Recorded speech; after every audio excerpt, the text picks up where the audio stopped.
이 작품 속에서 나오는 영정사진이라든가 낙골당, 유언장 등 삶을 마무리하는 이별의식에서 필요한 것들이지요. 잘 사는 것에 잘 죽는다라, 잘 사는 것이 잘 죽는다고 말하는 이 작품 속의 표현에 저는 깊이 공감합니다. 산다는 것은 생명의 수면 과정이지요. 삶의 유한성, 생명이 다하는 그 순간에 이르기까지 절망과 고통을 동반한다는 그 죽음에 대해서 모두 우리는 두려워하고 할 수밖에 없어요. 저는 사전연명 의료의향서에 대해서 개인적 제 생각을 말씀드리려고 합니다. 생의 마지막 모습, 그것을 스스로 자신이 결정할 권리가 있다고 저는 생각합니다.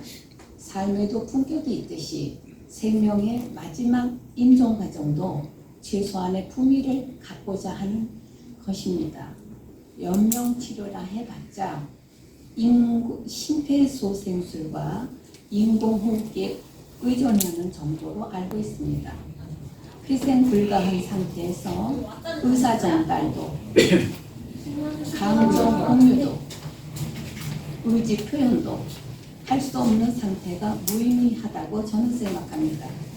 살아있다는 건 보고, 느끼고, 사유하고, 감동하는 것이 생명의 가치라고 저는 생각합니다.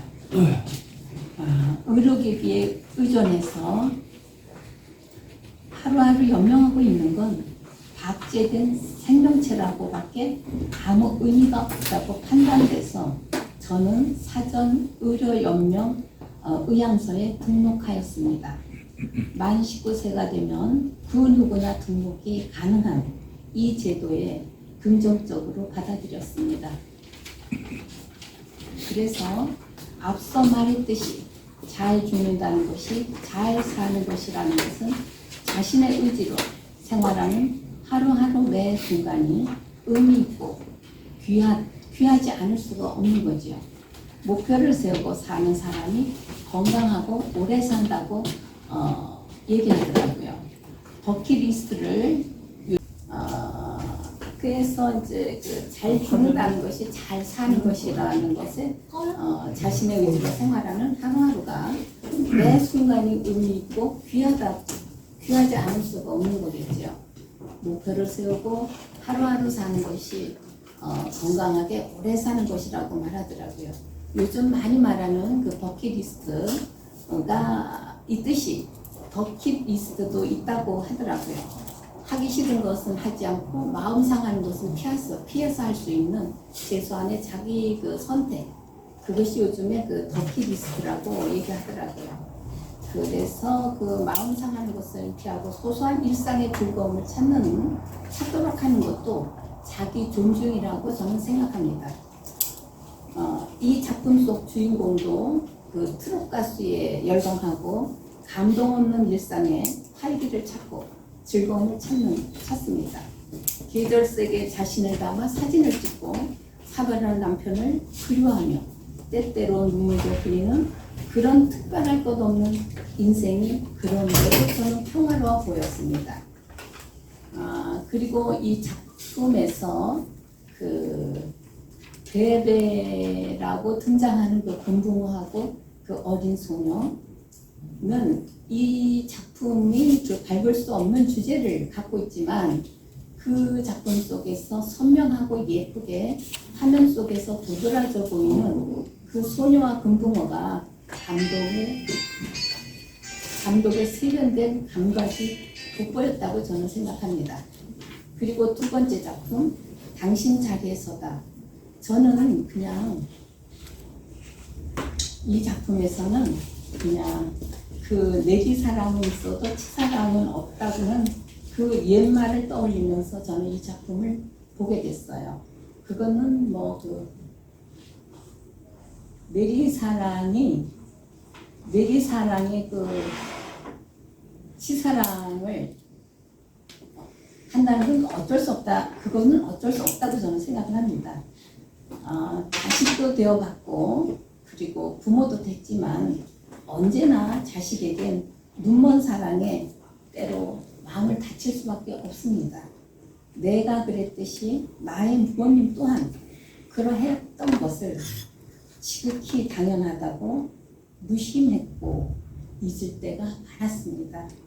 힘들고 어려울 때면 간절해지는 어머니는 모든 사람들에게 본향이라고 저는 생각합니다. 어머니는 언제나 그 자리, 그 거리만큼에서 우리를, 자식을 기다리고 반깁니다. 그래서 잊고 살다가도 어머니를 생각하며 자신을 돌아보기도 하는 것 같습니다. 그리고는 언제나 자식들에게 관대해지는 부모의 자리에 서게 되는 것 같습니다. 자식의 모습에서 나를 보게 되고 어머니를 통해서 무한한 사랑을 배우며 그렇게 우리 모두는 어른스러운 부모로 되어가는 듯 합니다. 자식은 전생에서 빚쟁이였다는 것은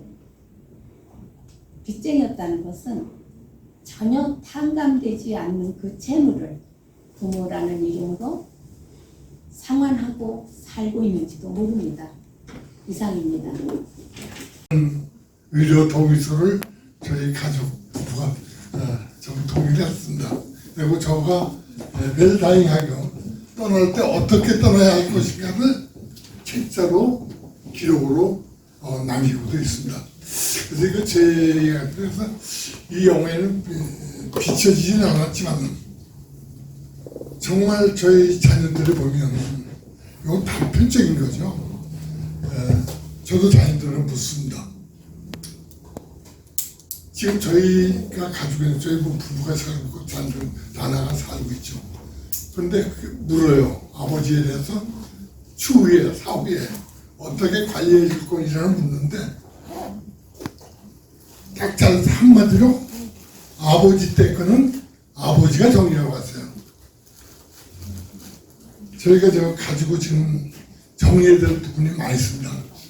정말 저는 또 사회생활을 하다 보니까 내게는 가장 소중한 기념품들, 사진, 표창, 이거 얼마나 많이 사회에 기여하고 공감해서 저는 잘 보관하고 있는데 이런 그 앨범 그 수많은 것들을 자녀들은 보질 않습니다.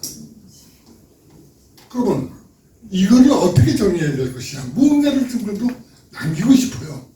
저는 그래서 이거를 남기기 위해서 그래서 저는 복지관도 찾아다니고 이렇게 찾아다니면서 영상으로라도 남겨볼까, CD라도 남겨볼까, 가장 좋은 걸로. 저보고 저희 집에 여러 가지 작품도 있습니다. 소중한 것들 저에게는 가장 소중한데 자녀들이 보면 아버지 때 정리하고 왔어요. 저걸 다 관리하려면 지금 사람들 박물관 하나 지어주고 가시라는 얘기를 합니다. 그래서 이런 거는 저희 거의 단편적인데 그래서 지금 여기 공유되는 부분은 저는 이런 영화들 우리 어르신들이 이런 것도 같이 공유하면서 정말 웰다잉을 하고 웰리빙을 누구도 다 하고 있죠. 그리고 지금 제가 이거 꼭 이런 말씀 드리고 싶은 거는 여기서도 마지막인데 저는 지금 병원에서 현직에 근무를 하고 있습니다. 그래서 이것도 이제 봉산 차원에서 뭐 가까운 데 있어서 병원을 사는데 거기에 가면 저희 병원이 그 어르신들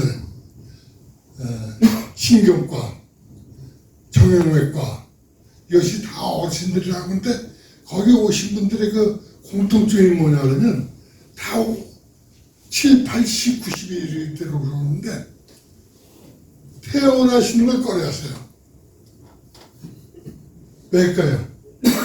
병원에 오래 있으면 아니 중간때 오히려 병원 많은 분들이 자녀들이 없어서 아니고 홀로 지금 오래 살다 보니까 홀로 또 계세요.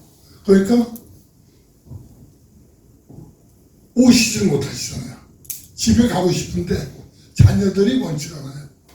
지금 여기도 나왔으면 요양원으로 그냥 저한테 그 상담을 하는 거죠. 보호자들 많은데 이런 부분들을 상담을 해요. 어디 요양원 좋은 데 없느냐고. 저희들 요양원에 가고 싶습니까? 저희들 가고 싶거든요. 웰다잉 하고 싶죠. 가족들하고 같이 있고 싶은데 그렇게 생활의 차이는 달려다. 그렇기 때문에 제가 이제 마감을 하겠습니다. 근데 이제 이런 부분을 일일이 다 하는 말씀 못 드려도 우리가 정말 어르신들이 이제는 정말 이 죽음을 해야 되는 거 거부감을 느끼지 말고 아름답게 준비하는 그것도 책자를 저는 가지고 있습니다. 그래서 그 처음부터 정말 장례 절차부터 처음부터 끝날까지 어떻게 해야 된다는 거 그걸 기록으로 남긴다는 게 그렇게 쉽게 말되는 일들이 아니더라고요.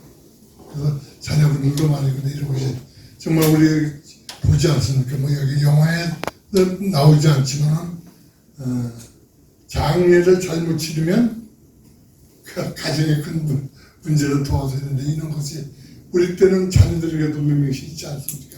지금은 그가 달라집니다. 이런 부분들이 공통적으로 봤을 때는 우리 어르신들도 아마 이런 것이 제 생각이고 다음 나이더라도 공감대 같이 진다면 한번 웰다잉, 웰 라이프 행복한 삶을 어떻게 살 것인가는 한번 같이 보내면 좋은 시간이 될 것 같습니다. 저는 오늘 그 두 편의 영화를 보면서 굉장히 기쁘다고 생각을 했습니다. 다, 두 편 다 그 여자분에 관한 얘기더라고요. 남자에 관한 얘기가 아니고 여자분에 관한 얘기더라고요. 그래서, 그 남자로 태어나서, 좀 잘 됐구나 이런 생각을 했는데요. 사는 거는 아직까지 그랬는데요. 저는 살면서 사실 그 부모님의 사랑에 대해서 그렇게 크게 느껴보지 못했어요. 그래서 아버지 어머니, 어머니가 두 분이었고, 어머니 한 분은 이제 일찍 돌아가셨고, 제가 그 전목이었을 때 이제 돌아가셨으니까.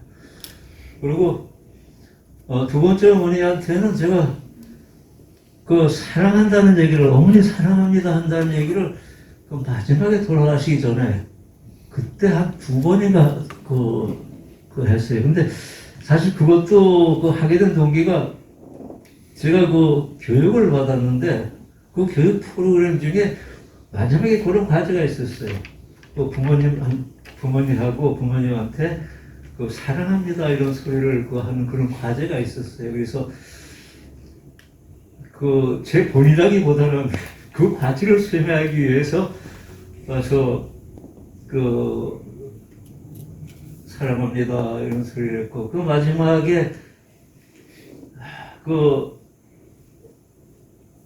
연일 누워 계신 어머니 들어서 얼굴 파묻고 있는 그 모습을 보고 와, 나도 한번 저래봤었으면 하는 그런 생각도 한번. 가능하면 집에서 입지 않고 길거리에서 죽으려고. 그리고 누군가가 그러시더라고요. 허즘에다가 유언장을 하나 놓고 다니면 된다고. 그래서 허즘에다가 유언장에 그냥 화장해 주십시오.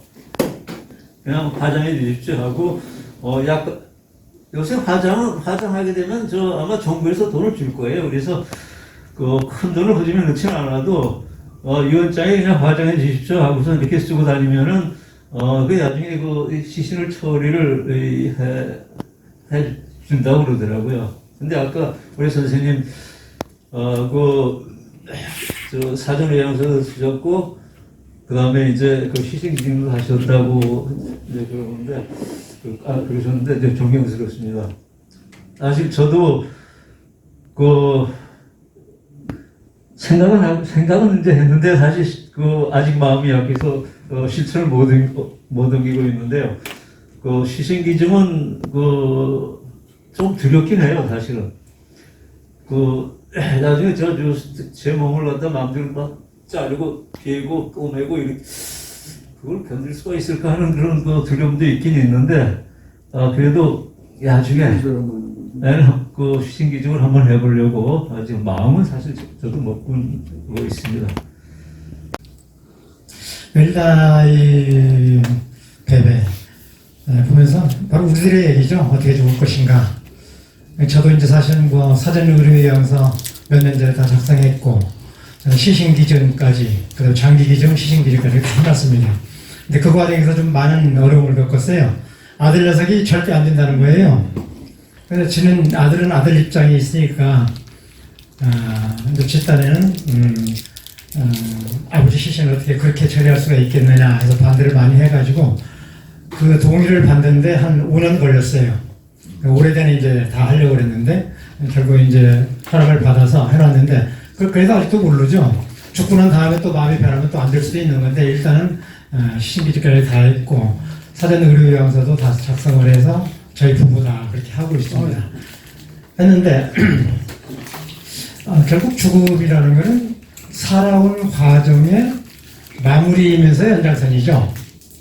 죽음이 끝임과 동시에 또 다른 우리 삶의 또 다른 연장선이라도 할 수 있다고 저는 생각하는 사람인데 그래서 그거를 어떻게 마무리를 할 것이냐 영화에서 참 상당히 잘 표현한 것 같아요. 그래서 금붕어 이름이 베베죠. 베베라는 금붕어 그 웰다잉을 하는데 금붕어의 죽음 웰다잉 뭘까?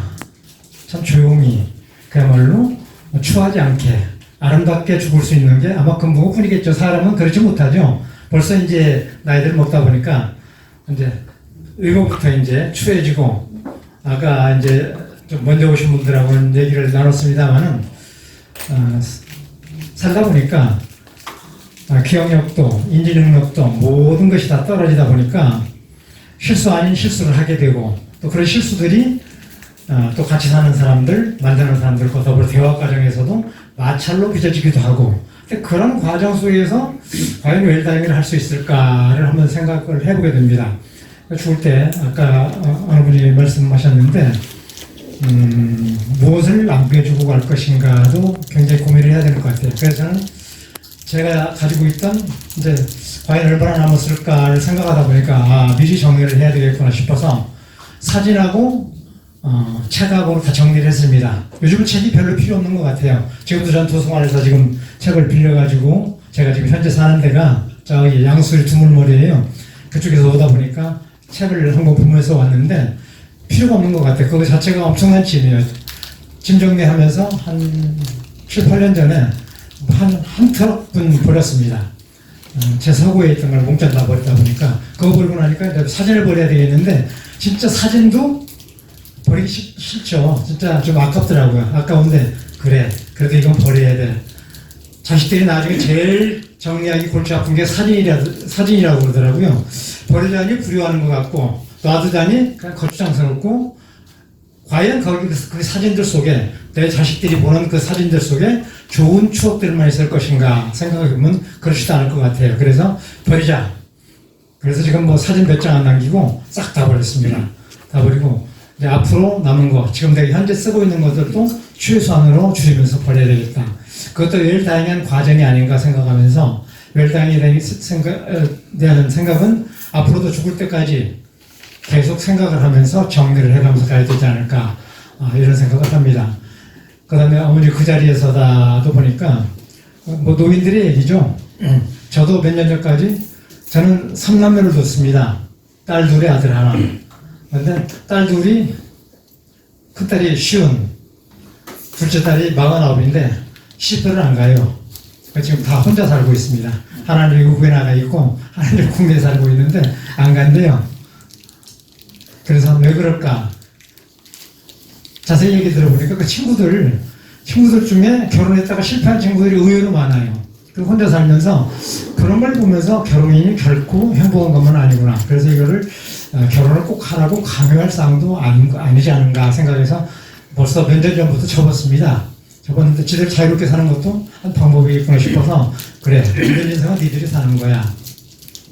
그런데 이제 아들이 하나 있는데 그 아들이 저한테 나이 70 다 먹어서 손녀딸을 하나 봤습니다. 손녀딸을 하나 봤는데 그렇게 예쁠 수가 없어요. 공주 마마입니다. 그래서 저는 지금도 우리 공주 전화 받으면 우리 공주 가끔 이제 영상 통화를 하는데 우리 공주 그러는데 공주예요. 제 자식들을 키울 때는 전혀 느끼지 못했던 그 귀하고 사랑스러움이 그냥 보기만 하면 펄펄 솟아나요. 그래서 걔 어린이집 다닐 때 초등학교 한 2, 3학년 될 때까지는 바로 옆 아파트에 살았습니다. 집에서 한 200~300m 거리에 있는 옆 아파트에 살면서 제가 키워주다시피 했어요. 안 보면 보고 싶어서 배길 수가 없는 거예요. 그러니까 애들이 이제 둘이 다 출근하고 나면 걔는 자연스럽게 우리 손녀딸을 이제 저희 집에서 먹이고 재우고 키웠어요. 그런데 그 즐거움이 이만저만이 아니에요. 그런데 저희 집사람은 또 그게 아닌 것 같더라고요. 이제 해 먹이고 뭐 하는 게 상당히 부담스럽고 씻기고 하는 게 부담스러워서 그런지 한 3학년쯤 되니까 이제는 안 되겠어. 그래서 뚝 떨어서 내 남편도 늙어가는 남편이지만 남편도 그 소녀들한테 뺏기는 기분인가 봐요. 그래서 이사를 간 게 자식으로부터 좀 멀어져야 되겠다 싶어서 겸사겸사 늙어가기 이제 시골 생활도 좀 한번 해보고 싶고 그래서 이제 이사 간 게 두물머리 양평군 두물머리로 이사를 하게 됐습니다. 그런데 글로 가고 나니까 이제는 손녀딸이 그렇게 보고 싶은 거예요. 그래서 영상으로 봐도 성에 차지 않아요. 그래서 지금도 한 달에 한 2~3번씩은 제가 갑니다. 제가 일부러 가서 걔랑 가서 놀아주고 하는데 이제 5학년이 되다 보니까 지금은 할아버지가 옛날만큼 그렇게 좋지 않은가 봐요. 전에는 할아버지를 엄청 좋아했는데 그렇게 좋지 않은가 봐요. 그래서 이제 횟수도 점점 줄이고 이제 손녀들하고도 이제 애들 잘하면 잘하는 것만큼 이건 어쩔 수가 없구나. 그래 내가 접어야지 이런 생각을 하고 있는데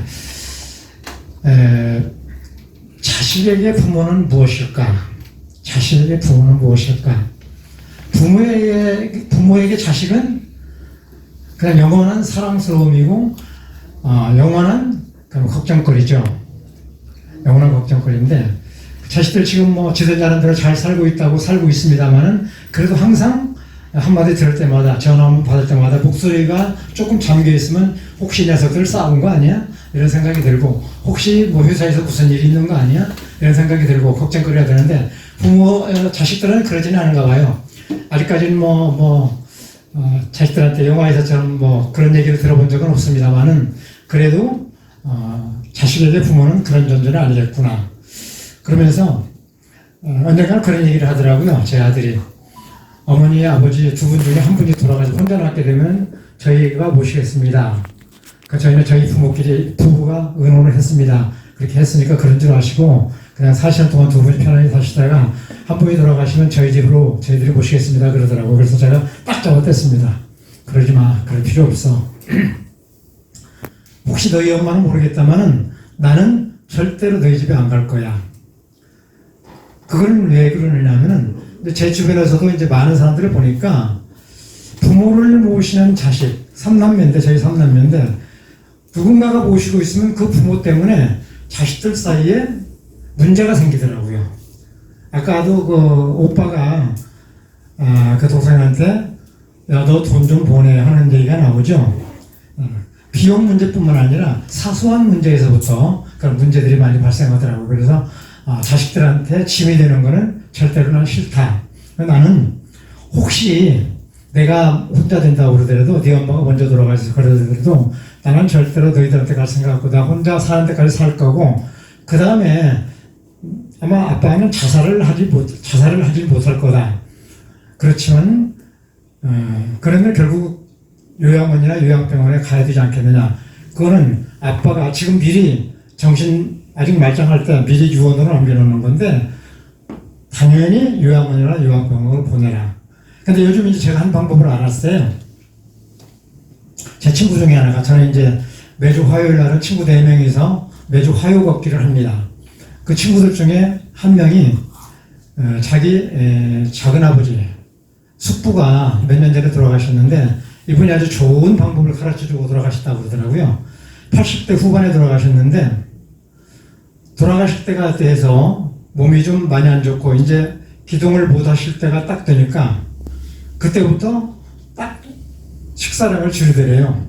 식사량을 조금씩 줄이다가 보니까 나중에 한 달 반쯤 되니까 체력이 딱 떨어져 가지고 잠자듯이 그냥 가시더래요. 그래서 이거 좋은 방법이구나. 자살할 수는 없고 서서히 그 대신 편안하게 누구한테도 부담스럽지 않게 자연스럽게 이렇게 가는 방법도 좋은 방법이 아니겠느냐 이런 생각을 하는데 부모는 어쩔 수 없이 이제 우리가 늙어가다 보니까 죽을 때까지 그 자식에 대한 그 배려를 하게 되는 것 같아요. 볼 때는 이제 두 작품이 참 저는 이렇게 두 작품 보는 게 참 좋다고 보는 게 대비할 수 있어서 참 좋다고 봐요. 그래서 둘 다 다큐인데도 좀 차이점이 좀 있구나.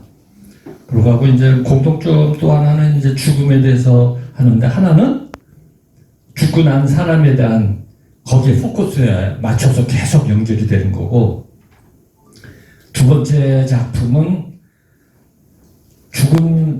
죽으려고 하는 그 어머니의 갈등에 대해서 이제 중심으로 해서 이제 엮어져 가면서 이제 내용이 좀 온 것 같고요. 세 번째로 얘기하면 둘 다 공통점은 웰다잉이다. 그러니까 웰다잉을 어떤 식으로 풀어갈 거냐. 그거에 대해서 아마 감독들의 의도가 좀 다르지 않았나 이런 생각을 합니다.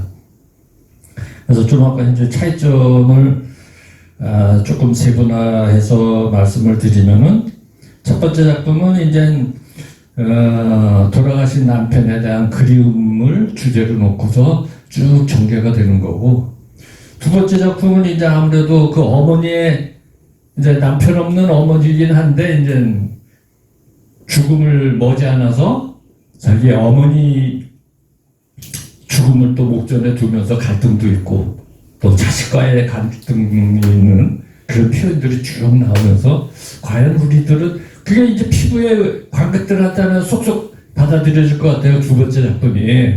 그러면 거기에 대해서는 갈등에 대한 요소들이 많이들 깔려 있었거든요. 그래서 그런 갈등들을 어느 누구든지 하나씩들은 좀 다 겪고 있는 부분이 될 테니까.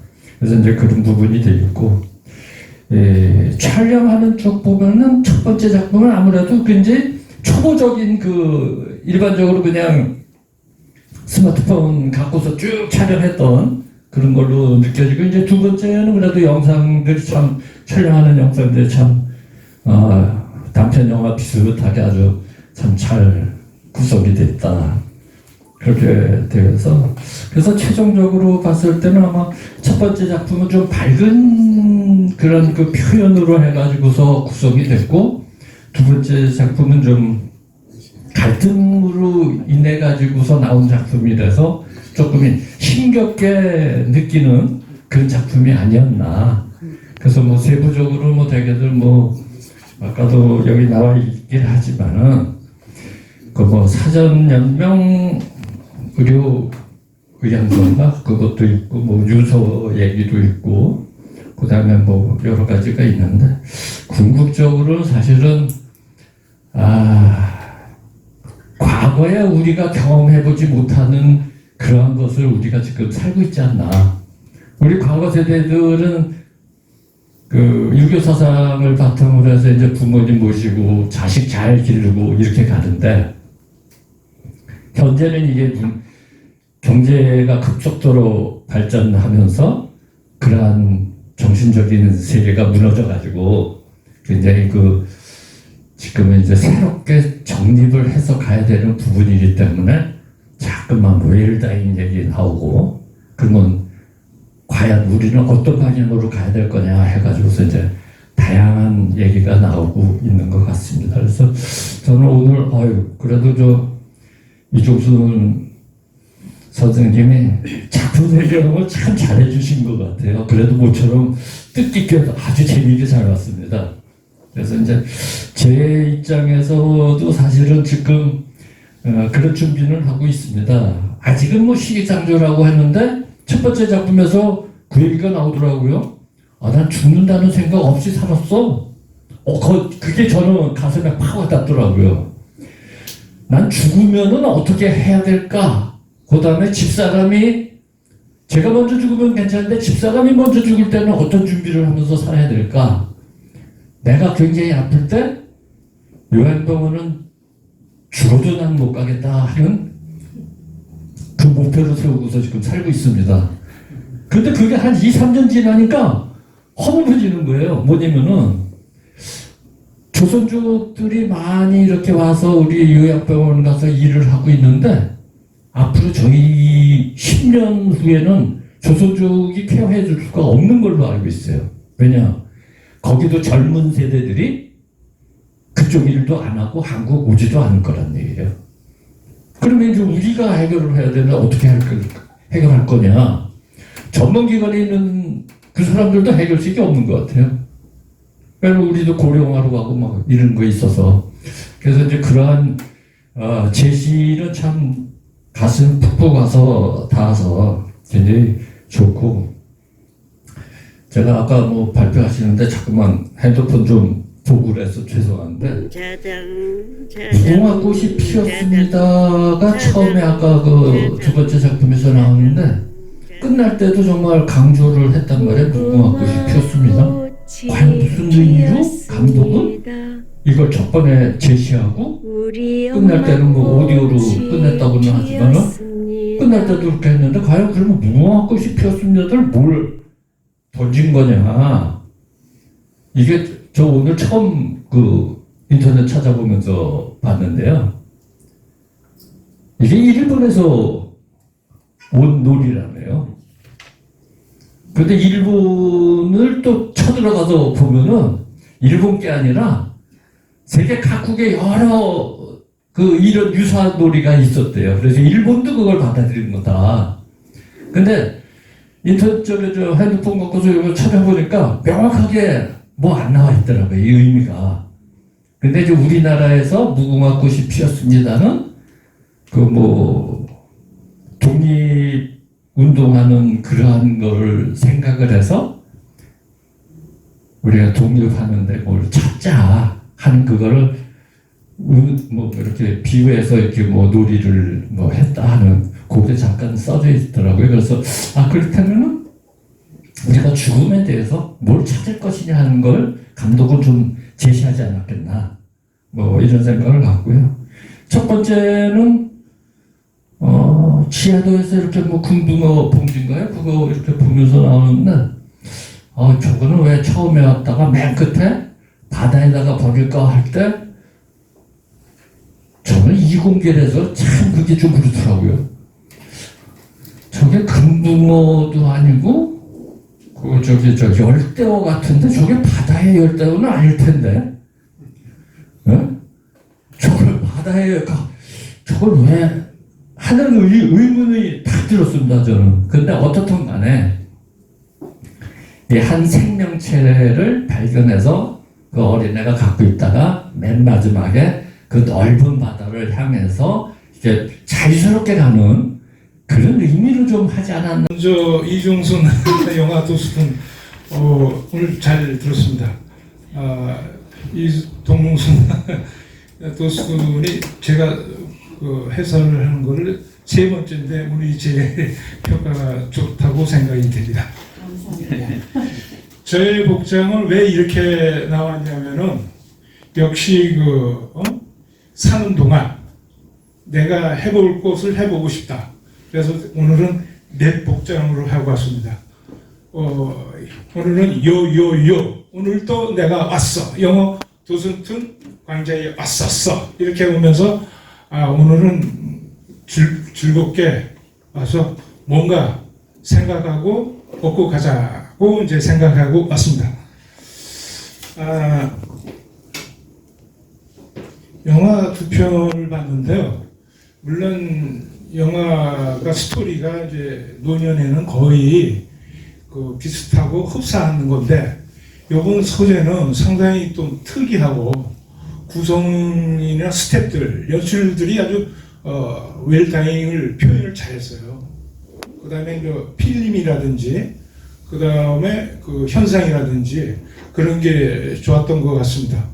특히 이제 어린 아이에서 대사나 대사식으로 내레이션 한 게 상당히 와닿았고 뭔가 자꾸 깊이 빠져드는 그런 감상을 느꼈습니다. 그래서 역시 잘 사는 것은 행복이고 잘 죽는 것은 축복이라고 생각합니다. 그래서 그런 테크닉적인 면을 저는 아무래도 좀 방송 제작 출신이니까 그런 쪽으로 좀 심리학 쪽으로 접근을 하고 있습니다. 특히 소녀의 표정에서는 물고기 어항가 이런 거 묘사하고, 그 다음에 대사가 상당히 진지했습니다. 그 시놉시스도 시놉시스지만 대사가 확 눈에 다가오는 것 같았습니다.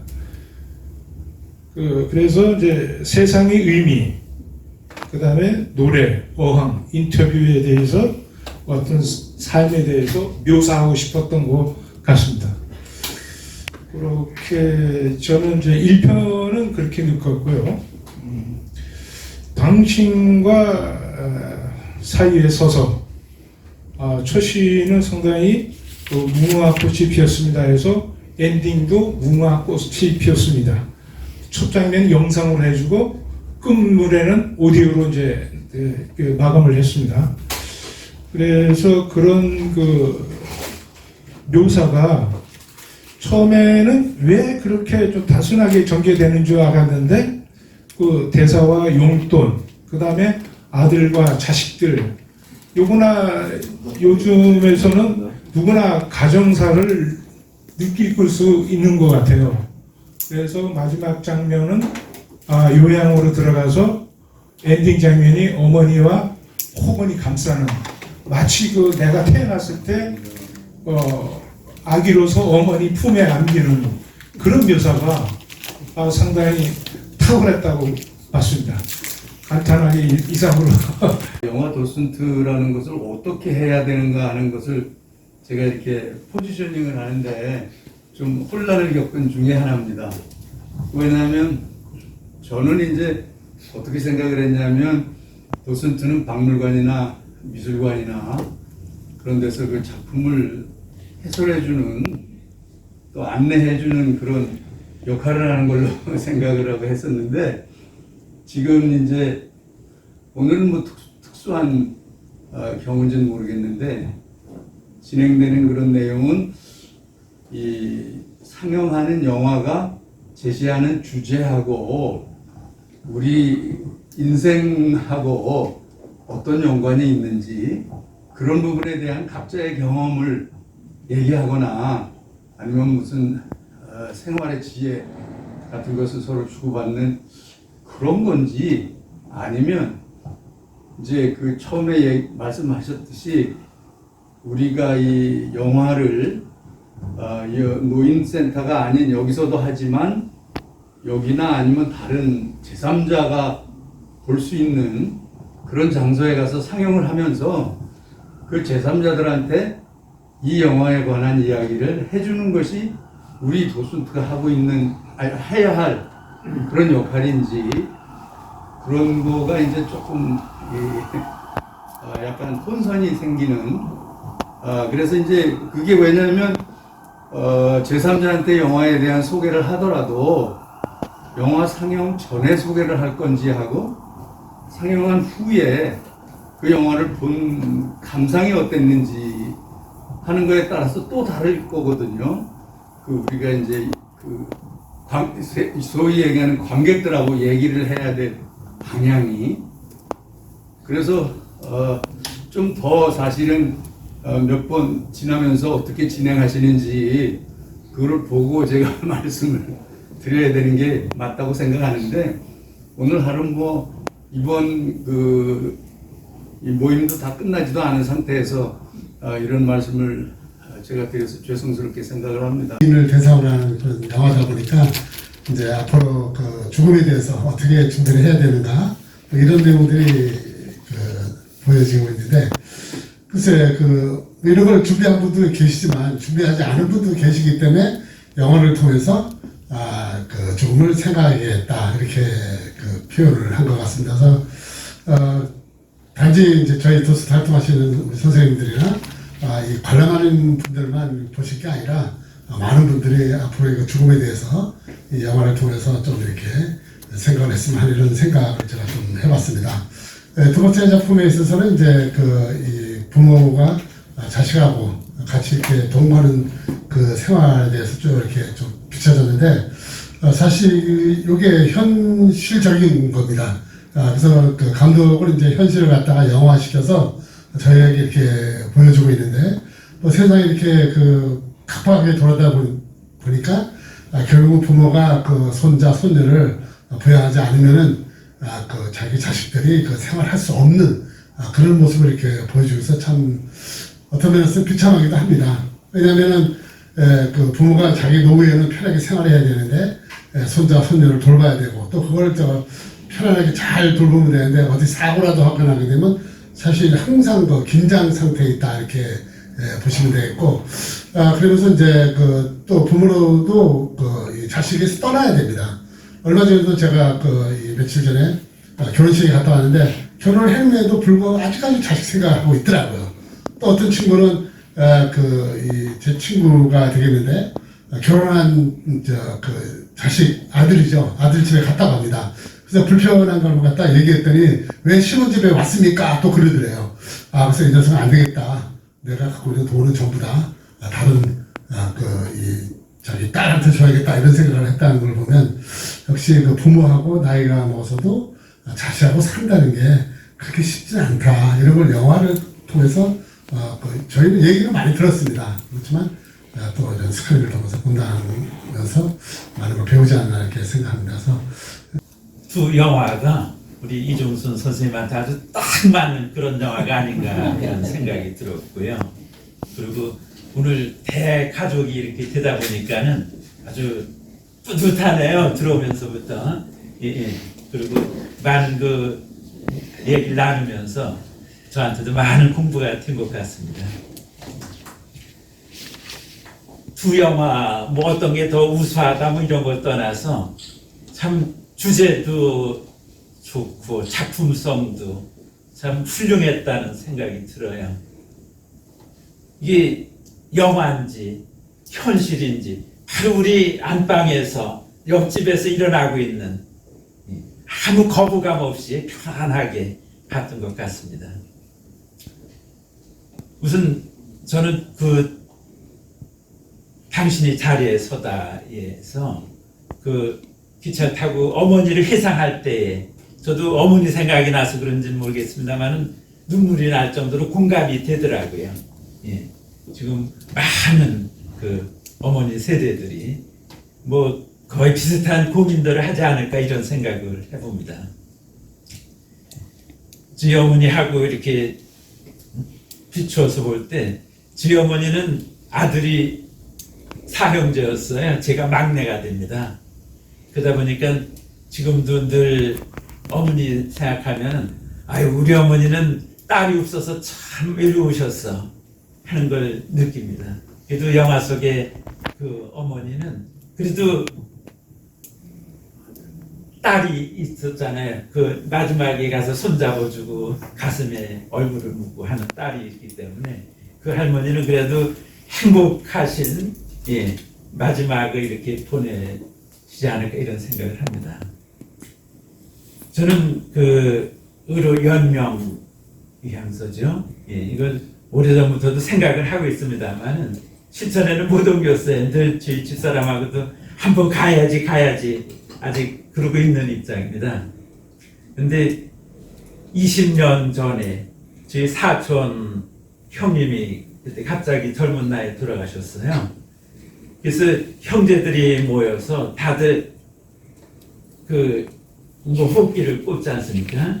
일단은 병원에서 그걸까지 꼽았는데 결국은 의사 선생님 얘기는 병원에서는 뽑을 수 없다는 거예요. 집에 퇴원을 해서 꼽아야 된다. 이제 저희 형제들끼리는 호흡기를 뽑는 걸로 형제들끼리는 얘기를 나눴는데 형수한테는 고양이 목에다가 방울을 누가 다느냐 식으로 형수한테는 그 누구도 얘기를 할 수가 없는 거예요. 결국은 형수의 고민이 되는 거죠. 형수가 결단을 해야 되는데 근데 어쨌든 퇴원을 하셔가지고 이제 형님이 마지막 숨을 거두시고 이제 그래서 이제 작은 형님이 지난달에 돌아가셔가지고요. 영안실에서 그 형수님한테 제가 뭐 편안하게 여쭤봤어요. 형수님 참 그때 20년 전에 참 어떻게 그렇게 어려운 결심을 하셨느냐고. 네. 참 지들도 옆에서 고민을 했지만은 형수님이 너무 쉽게 이렇게 결심을 해줘서 얼마나 고맙고 많이 놓였는지 모른다는 이런 말씀을 드렸거든요. 그랬더니 형수님 얘기가 본인은 아무 생각도 없었다. 정신이 없어가지고 아무것도 모른다는 거예요. 내가 그랬나? 그것도 모른다는 거예요. 단순히 그 의사 선생님의 얘기 듣고 의사 선생님의 조언 대로만 한 거 그 이상은 없다. 자기는 아무것도 모른다. 그런 말씀을 하시더라고요. 그래서 의사 선생님 아닙니까? 그죠? 예. 그래서 의사 선생님이 되게 보면은 의사들은 암에서도 뭐 암 치료 안 한다고 그러잖아요. 그죠? 그래서 의사 선생님들이 바른 그런 그 안내라고 그럴까요? 가이드를 하면은 그게 제일 바른 일이 아닌가. 그리고 지금 사전의학 하면 이것도 결국은 병원에서 권하는 거 아니겠어요? 예. 그래서 가장 바른 방향이라고 생각을 하고요. 나가서는 뭐 말씀하신 대로 시체 기준까지도 할 수 있다면은, 예. 저도 80%까지는 마음의 준비를 하고 있는데 실천은 아직 못 옮기고 있습니다. 네. 저는 지어머님이 돌아가신 지가 딱 22년 때네요. 네. 이때 벌써 돌아가신 20년 전에 저 나이보다 조금 젊었을 때인가 친구들 뭐 이렇게 영안실에 가보면은 사진들이 갑자기 뭐 주민등록증 사진 온 게 요즘은 많이 달라졌지만은 그게 좀 초라해 보이고 그렇더라고요. 그래서 우리 어머니 조금 더 젊으셨을 때 그래도 사진을 찍어두는 게 좋을 것 같다 싶어가지고 어머니한테 그랬죠. 어머니 언제 어디 좋은데 제가 모시고 갈 테니까는 그날 이쁘게 화장하고 좋은 옷 꺼내입고 어머니한테 데이트 신청을 했어요. 제가 네, 엄마하고 갈 데가 있다고. 그리고 간 데가 사진관에 먼저 들렸죠. 사진관에 가서 이제 영정사진을 찍고. 근데 영정사진이라는 얘기도 뭐 이심전심이죠 뭐. 네. 지금도 그 사진이 지방에 오래 걸려 있다가 그 반기는 사람이 없어요. 지금 며느리도 뭐 귀신 보는 그 정도는 아니겠지만은 예, 자식들도 그렇고 그래서 이제 싸가지고 캐비넷 속에 놓고 있는데 이것도 아까 말씀하신 대로 어떻게 처리를 해야 돼. 저 선에서 처리를 해야 돼요. 그죠? 네, 이런 것들이 과제인 것 같습니다. 첫 번째 굿타임 베베라는 영화는 아까 어느 선생님께서 말씀하셨듯이 그 봉지 안에 물고기가 처음에 나왔을 때부터 저는 이것이 뭔가 감독이 우리에게 주는 메시지가 아닌가 싶었어요. 처음에 봉지 안에 있을 때 또 끝에 가서 바닷가에서 그 아이가 물고기를 풀어주려고 한다는 것은 아마도 우리 인생을 표시한 거 아닌가 싶기도 했어요. 왜냐하면 바닷가에서 자유자재로 살던 게 우리 젊은 시절 아니겠어요? 그러다가 노인이 되니까 주변에 아니면 가족들의 지시나 또 요구사항에 따라서 우리가 움직여야 되는 그런 시세가 된 거죠. 우리 노인들은. 그 실버 세대를 표현한 것이 아니었나 그런 표현을 좀 하고 싶고요. 그 산소호흡기를 틀어야만 살 수 있는 그 어항 속의 물고기가 된 것 아닌가 우리가 그런 좀 생각을 해보았고요. 또 이 당신의 자리에 서다에서는 제가 좀 사실 많은 걸 느꼈어요. 거기에 3대 인생이 나오잖아요.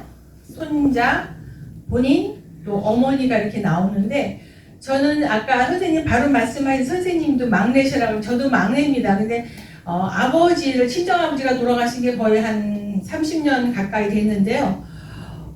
그때 제가 철이 없었는지 이렇게 마지막에 그 당시에는 연명을 치료를 해가지고 이렇게 뭐 끼는 거 입에다 끼는 거를 끼워서 그 중환자실에서 아버지를 뵐 때 이 너무 그 험악한 표정을 지으셨어요. 고통스러운 표정을. 근데 그거를 연명을 해달라고 원하신 건 어머니셨어요. 친정 어머니가 원해서 했는데 정작 본인은 너무 고통스러웠던 거죠. 그래서 마지막 가실 때 이제 그 의사가 한 명씩 들어와서 인사를 나누라고, 영혼은 살아있으니까 숨이 끊겨도 남아있다고 해서 제가 들어갔을 때, 제 차례가 돼서 들어갔을 때 아버지 귀에다 대고 무언가를 얘기해야 되는데 저는 평생 그렇게 금방 죽음을 맞이하는 사람 옆에서 서 있던 게 처음이었던 거예요. 그래서 너무 당황스럽고 내 아버지지만 너무 두렵고 마지막을 이렇게 이별을 해간다는 것에 대해서 준비가 안 된 상태에서 그냥 아버지 사랑해요 이 한마디만 하고 나왔어요. 근데 그게 지금까지도 평생 후회가 되는 거거든요. 좀 더 긴 얘기를 아버지가 귀에 다 듣는다고 하는데도 긴 얘기를 말씀 못 드렸던 게 가장 후회가 되고요. 그거를 보면서 그 생각이 약간 떠올랐고요. 또 친정엄마도 한 4년 전에 돌아가셨는데 103세에 가셨어요. 저희 친정엄마는 꽤 장수하신 편인데 치매도 안 걸리시고 그렇게 가셔서 그때는 우리가 다 안 했어요. 가족들이 그 연명치료 안 한다 그래서 어머니는 그냥 마지막에 좀 힘드셨지만 편하게 가셨는데요. 저도 개인적으로 그 연명의료 그 치료는 원치 않는 저는 그런 지향하는 거고요. 거기서 보면 이제 그 영화에서 보면 뭐가 문제냐면 우리나라가 유교 사상이다 보니까 지금 여러분들 세대나 저나 마찬가지로 너무 그 조상을 잘 숭배하고 돌아가신 후에도 너무 잘 해야 된다는 그런 관념이 있는데 개념이죠. 그런데 우리 자식들은 또 새로운 세대에서 태어나서 살기 때문에 그렇게 할 수 없는 사회생활이에요. 지금 아까 자식이 그런 얘기 하잖아요. 아들이 엄마 내가 혼자 어떻게 벌어서 이렇게 생활을 하냐고 그러는데 우리 세대는 이미 혼자 벌어서 생활을 했어요. 그 시대에는 그렇게 살 수 있는 시대였잖아요. 그리고 저 같은 경우도 제가 희생을 했어요. 저도 물론 직장생활을 할 수 있었지만 남편이 직장생활을 하니까 저는 당연히 아이를 둘을 일남일녀를 열심히 키웠어요. 그게 내 할 일이라고 생각했거든요. 근데 요즘 저희 며느리를 봐도 그렇고 보면 자기 개인주의가 심해요. 그러니까 우리 부모 세대나 우리 세대처럼 희생하는 마음이 덜한 거죠. 근데 그걸 우리가 나무랄 수는 없는 거예요. 새로운 세대가 도래했기 때문에 거기에 익숙해진 아이들이 또 우리 세대가 너무 자식들을 그렇게 오냐오냐 키인 덕분에 얘네들은 항상 부모로부터 받는 것만 익숙해져 있잖아요. 그죠? 우리는 당연히 베풀어야 되는 입장이에요. 그래서 저는 그 영화를 보면서 좀 화가 난 게 어떻게 저렇게 아이들이 며느리도 아들도 엄마 생각을 조금도 안 하더라고요. 어머니가 얼마나 힘들고 본인도 그렇게 희생하고 살았는데 이제는 그 필리핀으로 여행 가고 싶은 마음이 굴뚝 같고 자기는 여기서 해방이 되고 싶은 거죠. 그죠? 자기 생활을 하고 싶은데 아들의 요구에 의해서 못하는 거잖아요. 그래서 좀 그런 개념은 좀 우리나라도 바뀌어야 될 것 같다고 생각이 들어요. 저 개인적인 얘기를 하자면 저 같은 경우는 며느리가 결혼을 해서 맞벌이고 하는데 저는 딱 거절했죠. 애들 안 봐준다가 아니라 나는 내가 바빠. 하는 일이 여러 가지 많아. 그래서 네가 누구한테 맡길 사람이 없으면 내가 봐주지만 그렇지 않으면 나는 내 활동을 하고 싶다라는 표현을 제가 간접적으로 했죠. 그래서 현명한 며느리가 또 저한테 아이를 안 맡겨서 저는 손주가 하나지만 지금껏 며느리한테 감사하게 생각을 하고 있죠. 제가 덕분에 제 활동을 하고 있고 제 생활을 즐기고 있으니까 저는 다행인데 그 영화 속에 그 엄마처럼 활동하고 있는 엄마가 너무 제 주변에 많아요. 사실은. 그리고 손주분은 재미에 산다고 하시는데 겉으로 표현은 그렇게 하지만 뒤에 사실 본인의 마음은 그렇지 않을 거라고 생각이 들거든요. 이제는 뭔가 남은 그 인생의 뒤에서 그 뒤안길에 내 인생이 필요한데 자기 인생은 하나도 없는 것 같아요. 영화 속의 엄마가. 거기다가 또 뭐 오빠도 그 병원비 안 준다고 그러고 형제간에 이렇게 다툼도 일어나고 하는 걸 보니까 글쎄요. 그 엄마가 좀 영화 속이지만 좀 자기 자신은 없고 그 처신을 좀 잘못한 거 아닌가 저는 좀 냉정하게 비판해 보고 싶어요. 사실은.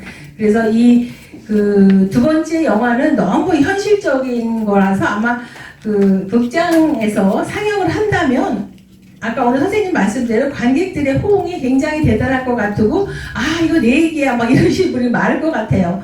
그리고 그 첫 번째 아까 굿다잉 베베에서는요 좀 추상적인 얘기가 많은데 그 다큐 영화이지만 저는 굉장히 잘 본 것이 다큐 영화를 찍는 분들이 그 영화를 많이 보면요. 너무 잘 보이고 싶으니까 좀 인위적으로 인터뷰 같은 것도 막 잘하려고 그러고 이렇게 그 출연시키는 그 섭외하는 그 배우 같은 것도 좀 이렇게 좀 인위적으로 표현하는 게 많이 봤는데 여기는 굉장히 적나라하게 있는 그대로 표현을 했어요. 보면은 그래서 자기가 하고 싶은 얘기 막 하고 이렇게 식사하는 자리도 뭐 이렇게 전혀 어색한 거 없고 어머니가 그러니까 그 고모 같아요. 그 인터뷰하는 사람의 고모인데 굉장히 그 자유자재로 표현을 해서 그런 면이 굉장히 저는 돋보였다고 생각이 들어요. 그 다큐 어떻게 모처럼 이렇게 좋은 모임에 이렇게 나왔다 이런 생각이 들고요. 오늘 이 영화 두 편은 이 시대를 고발할 수 있는 그런 이슈죠. 이게 너무 삶이 아니라 내 삶이죠. 현상적으로. 저는요 사회복지사입니다. 사회복지사라서 노인 케어 하는 거, 또 노인 교육하는 거 이걸 한 10수년 했습니다. 그리고 웰다잉도 한 10수년 했습니다. 그리고 또 아까 사전 의료 의향서 서는 거 이거 저는 상담사입니다.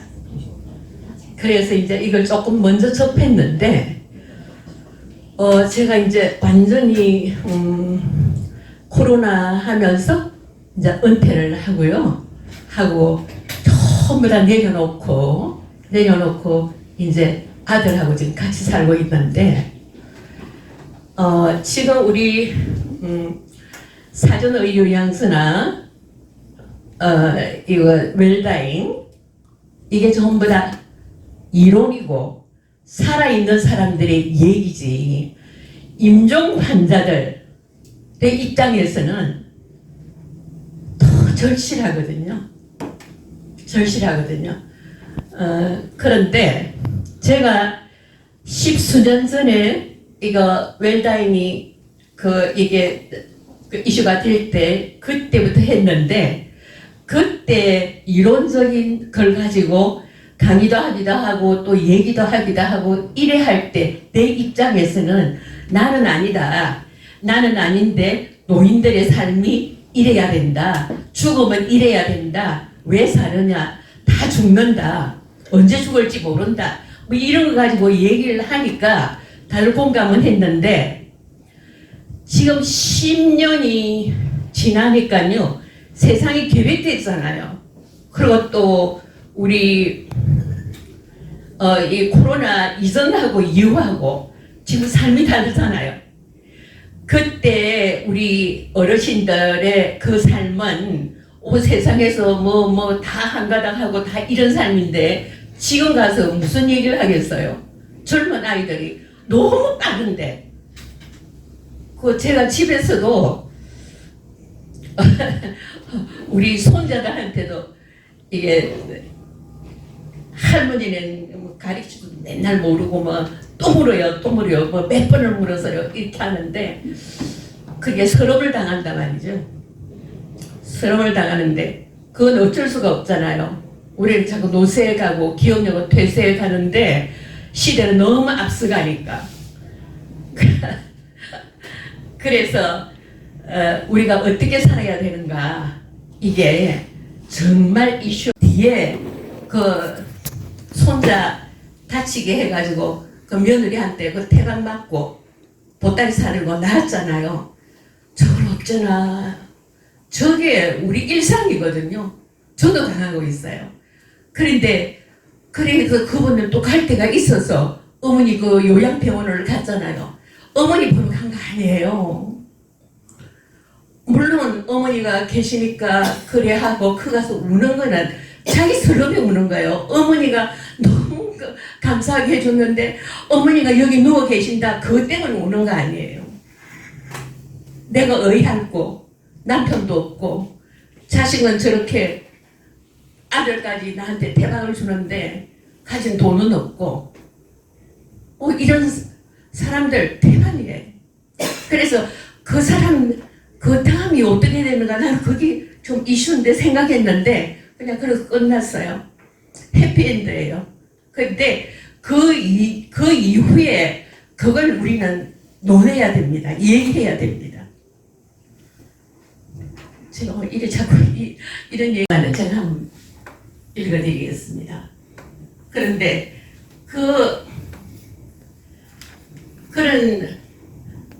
그러니까 우리가 웰빙을 하다가 웰에이징을 하다가 웰다잉을 하는데 저는 거기서 하나 더 있다고 생각합니다. 웰미팅을 해야 되겠다. 우리가 돌아가셨습니다.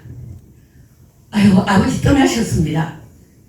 그 선생님 이게 소천하셨습니다. 뭐 이런 얘기들을 하잖아요. 우리가 어디로 갔다 하는 거는 갈 곳이 있다는 거잖아요. 돌아가셨다는 거예요. 돌아서 또 갈 데가 있어서 가셨다는 거잖아요. 거기가 어딜까요? 우리가 다 죽는데 나도 죽어서 엄마 보고 싶죠. 남편도 보고 싶죠. 뭐 이렇습니다. 그런데 그분이 가서 있는 곳이 어딜까요? 그래서 우리가 웰미팅이라는 게 정말 우리가 대학 가는 사람들은 대학 갈 준비하잖아요. 내가 결혼을 안 해서 뭐 결혼하기 위해서 준비하잖아요. 결혼식장에 졸업식장에 내가 나가기 위해서 옷도 뭐 준비하잖아요. 다 하는데 우리가 죽음을 준비하는 사람은 그리 많지 않습니다. 저도 그랬고요. 내가 왜 죽어? 우리가 뭐 왜 죽어? 죽음은 남의 것이지 내 것이 아니라고 생각했는데 내 주위에서 이렇게 가면서 남편도 가고 숙모도 가고 뭐 이게 삼촌도 가고 이렇게 다 가는데 저희 친척 중에서 지난 12월 달에 한 3분이 가시더라고요. 내 사촌 동생도 가더라고요. 그래 가니까 그 다음 편이 뭐냐면 저희 당계더라고요. 그러니까 죽음 준비가 정말 필요하겠다. 그래야 하는데 우리가 이걸 뭐 오늘 이 시간에 못 해서 될 일이 아니고요.